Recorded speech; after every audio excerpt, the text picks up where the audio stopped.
4 our का ओ भी था। इसको ये टैप किया है।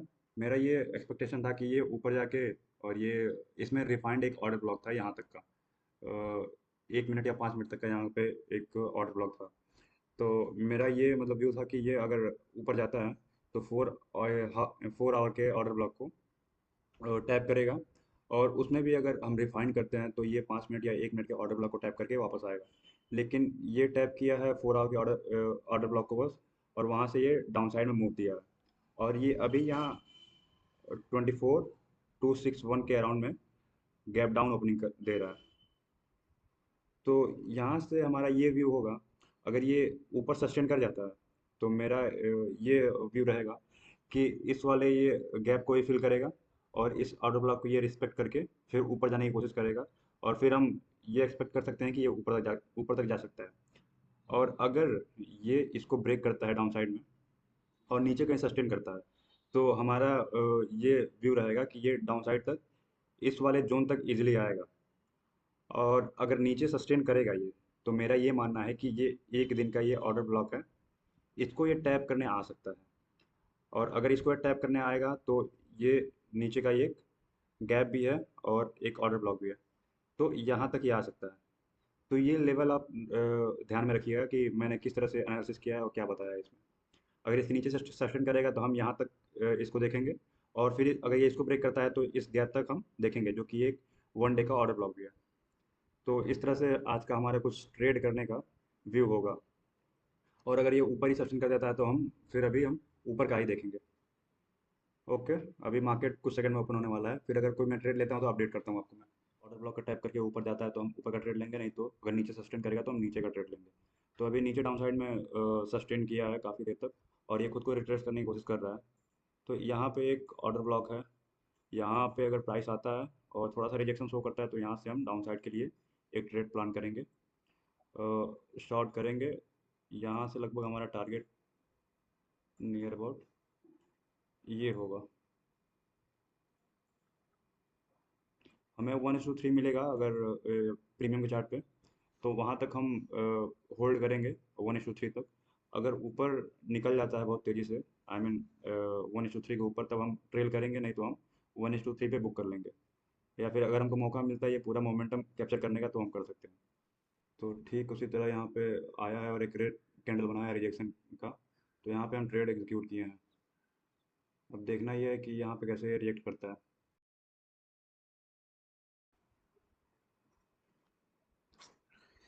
ऐसे एसएल जा चुका है यहाँ पे हमारा।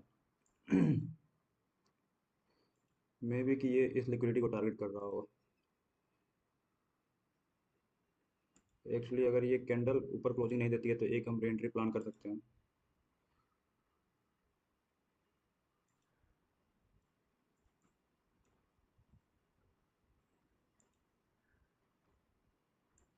एक बार और इस ट्रेड में हम इंटर किए हैं।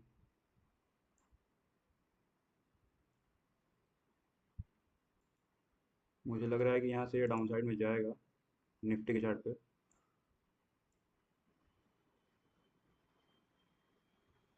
क्योंकि ऐसे लेवल पे है जहाँ से ये रिजेक्शन ले सकता है। ये थोड़ा सा ट्रैप कर चुका है अभी हम लोगों को। वेट करते हैं, यहाँ पे देखते हैं क्या होता है। यहाँ से आएगा तो बहुत बड़ा फॉल हो सकता है। एक्चुअली क्या है कि ये 5 मिनट का ऑर्डर ब्लॉक का ये हाई है, और इसको मैंने रिफाइन किया है 1 मिनट के ऑर्डर ब्लॉक से।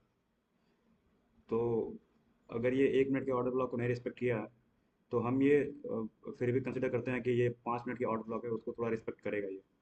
तो अगर इसको तोड़ के ऊपर निकलता है तब हम मान सकते हैं कि यहाँ पे हमारा जो नीचे का अभी जो हमारा व्यू है वो कुछ टाइम के लिए सही नहीं है।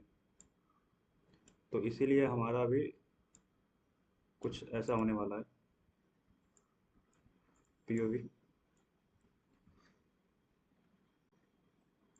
सेम ट्रेड में दूसरी बार एंटर किए हैं। इसमें अगर हम ऑर्डर में जाते हैं तो यहाँ पे हमको दिखेगा कि 96 पे बाई किए हैं, 90 पे सेल किए हैं। 6 पॉइंट का एसल गया है उसमें हमारा तो। थोड़ा सा हमको यहाँ पे पेशेंस दिखाना पड़ेगा।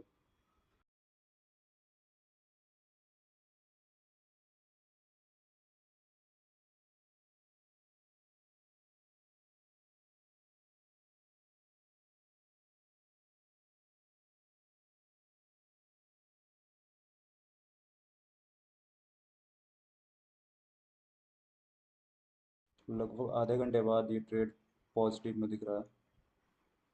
इतने एक एक घंटे किसी ट्रेड को होल्ड करना, वो भी 1 मिनट के ट्रेड को, तो वो कभी कभी बहुत एग्जॉस्ट फील कराता है। ब्रेकआउट तो दिया है, लगभग 8 पॉइंट यहाँ पे मिल रहा है हमको। ये ऑर्डर ब्लॉक के बाद देखेंगे किस तरह से रिएक्शन दे रहा है, उस हिसाब से हम यहाँ पे ट्रेड को मैनेज करेंगे। तो अगर इस बार ये निकल गया तो ठीक है, नहीं तो मैं इस ट्रेड को कट करूँगा, रिजेक्शन वहाँ से लिया तो।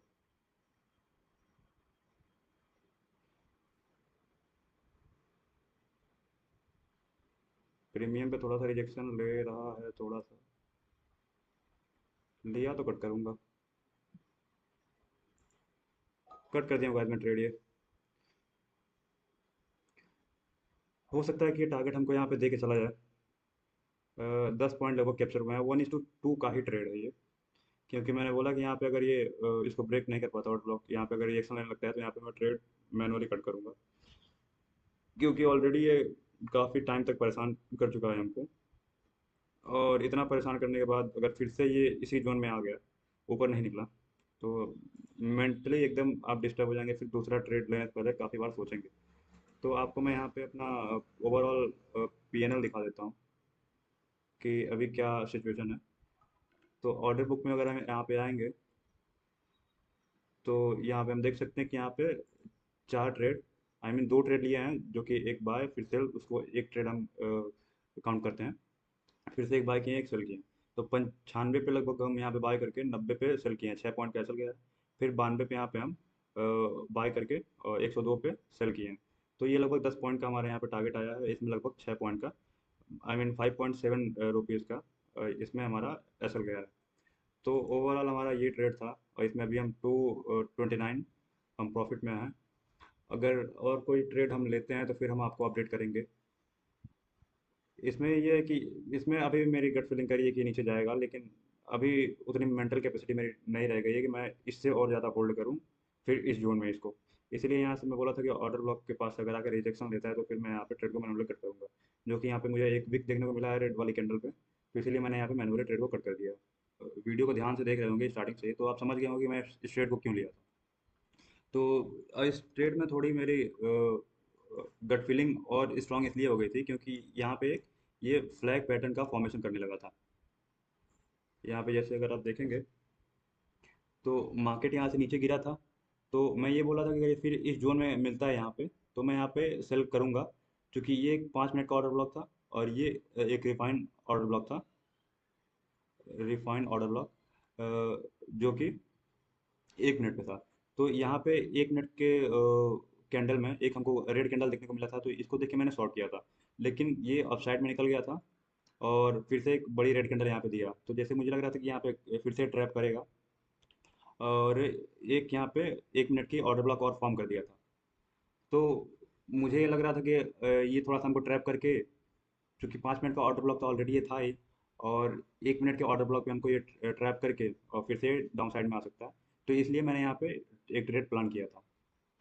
और उसके बाद से देखा जाए, इस ट्रेड को होल्ड करने का लॉजिक ये था कि यहाँ पे ऑर्डर ब्लॉक पे एक रिजेक्शन लिया था, और ये जो 5 मिनट का ऑर्डर ब्लॉक था इसके ऊपर कोई भी 5 मिनट की कैंडल क्लोज नहीं कर पाई थी। यहाँ पे बस एक 5 मिनट की कोई भी कैंडल बन रही थी तो ऊपर बस विक बन जा रहा था, जो कि ये ऑर्डर ब्लॉक के ऊपर तक थोड़ा सा स्वीप करके नीचे आ गया था। तो इसको देख के मेरा और कन्विक्शन हो गया था इस ट्रेड को और होल्ड करने का, मतलब कि पोटेंशियल आ गया था कि इस ट्रेड को मैं होल्ड करता हूँ, और ये डाउन साइड में जाएगा, ये मुझे ऐसा लग रहा था। तो इस तरह से मैंने ट्रेड लिया था। और यहाँ पे थोड़ा सा कन्विक्शन इसलिए और बढ़ गया था मेरा, क्योंकि ये डाउन साइड में जाने के बाद एक यहाँ पे ये चैनल बनाया था, या फिर इसे ये भी बोल सकते हैं कि एक फ्लैग पैटर्न का फॉर्मेशन किया था, जो कि एक ब्रेकआउट दिया, फिर रिटेस्ट हुए, फिर अपसाइड में जाने लगा। तो इसको देख के अगर जो पैटर्न को ट्रेड करते हैं बस जो लोग, तो वो ये समझें कि ये एक पोल एंड फ्लैग का फॉर्मेशन हुआ, इसको ब्रेक किया और फिर रिटेस्ट किया, फिर ऊपर गया, तो ऊपर का हम ट्रेड ले सकते हैं। यहाँ पे यहाँ से एंट्री करेंगे, ये एसएल होगा, और टारगेट ऊपर कहीं का हमारा होगा। तो यहाँ पे जो भी लोग बाय किए हैं, तो वो यहाँ पे ट्रैप हो सकते हैं, क्योंकि यहाँ से एक सेलिंग जोन था जहाँ से हमको सेलिंग देखने को मिला था इस लेवल से, और एक ऑर्डर ब्लॉक भी था। तो यहाँ से जो ये बायर्स हैं उनको ट्रैप करने के लिए डाउन साइड में फिर से आता। अभी देख सकते हैं कि ये ट्रेड ऊपर निकल रहा है, लेकिन ऑलरेडी इतना मैं होल्ड कर चुका था और थोड़ा मुझे उतना पोटेंशियल नहीं था कि मैं यहाँ पे होल्ड करूँ, इस वजह से मैं ट्रेड को कट कर दिया था। तो इस जो पोल एंड फ्लैग पैटर्न पे जो ट्रेड यहाँ पे एग्जीक्यूट किए होंगे उनको ये फिर लिक्विडेट करने के लिए फिर नीचे आएगा, और अल्टीमेटली ये यहाँ तक तो जाना ही चाहिए, मुझे ऐसा लग रहा है। लगभग 15 पॉइंट का टारगेट था, तो ये आ चुका है। और अगर ये होल्ड करते तो हमारा फुल टारगेट इसमें आ गया होता। और ये हमारे एनालिसिस के अकॉर्डिंग ये डाउन साइड जा भी रहा है। लेकिन वही चीज़ है कि ट्रेडिंग में इफ़ एंड बट नहीं होता है। अगर आप ट्रेड को कट कर दिए हैं, इट मीन्स कि आप अ, आपका ट्रेड पूरा हो चुका है और आप उसके बाद होल्ड नहीं कर पा रहे थे, तो वो आपकी गलती है। तो उस चीज़ को आप नेक्स्ट ट्रेड में सुधारिए, और और बेहतर आप ट्रेड करिए। तो यही हमारा 1:2 के रिस्क रिवॉर्ड पे ये ट्रेड हमारा इस ट्रेड में प्रॉफिट बुक हुआ है। इसके पहले जो एक ट्रेड लिया था उसमें तुरंत हमारा एसएल चला गया था। उसका जस्ट इमीडिएट वही उसी ट्रेड में फिर से एंटर किया था हम लोग, सेम कॉन्सेप्ट के अकॉर्डिंग। और उसमें हमको लगभग 1 घंटा परेशान करने के बाद हमारा 10 पॉइंट के लगभग टारगेट दिया है। तो 1:2 का हुआ है। ये अभी मुझे लग रहा है कि ये काफ़ी बड़ा टारगेट देके जा सकता है ऊपर। लेकिन उस तरह की मुझे यहाँ पे कहीं एंट्री नहीं दिख रही है, इसलिए मैं एंटर नहीं कर पा रहा हूँ यहाँ पे। बट स्टिल सीखने के अगर पॉइंट ऑफ व्यू से देखा जाए तो काफ़ी अच्छा ट्रेड था। और इतना होल्ड किए ये भी मतलब बहुत बड़ी बात होती है कि आपका ट्रेड लगभग 6-7 पॉइंट पॉजिटिव में जा रहा है, फिर नेगेटिव में आ रहा है, फिर पॉजिटिव में जा रहा है, फिर नेगेटिव में आ रहा है। तो ये बहुत ही ज़्यादा मेंटल केओस क्रिएट कर देता है आपके दिमाग में। तो इतना होल्ड करना ही बहुत बड़ी बात थी। अगर कभी कभी ऐसा होता है कि मार्केट आपके एंट्री पॉइंट के ऊपर जाता है, फिर नीचे जाता है, और आपके एसएल के पास से फिर रिटर्न जब ऊपर जाता है, ये ऊपर गया, तो हम क्या करते हैं कि इसको हम ट्रेड को फिर ब्रेक इवन कर देते हैं। फिर उस वो डाउन साइड में आता है, उसको ले जाता है, फिर से ये अपने टारगेट के साइड में जाने लगता है। तो वो चीज़ें बहुत ज़्यादा मतलब बाद में आगे चल के रिग्रेट होता है उस डिसीजन का। तो इसलिए आप जो भी आप यहाँ पे टीपी ऐसा लगाए हुए हैं, आपको अगर कोई जेन्युइन रीज़न नहीं दिख रहा है वहाँ पे ट्रेड को कट करने का, तो आप मत कट करिए। एसएल जो आपका 5 पॉइंट है या 4 पॉइंट या फिर जितना भी आपका एसएल डिसाइड होता है, उस एसएल को मत बढ़ाइए।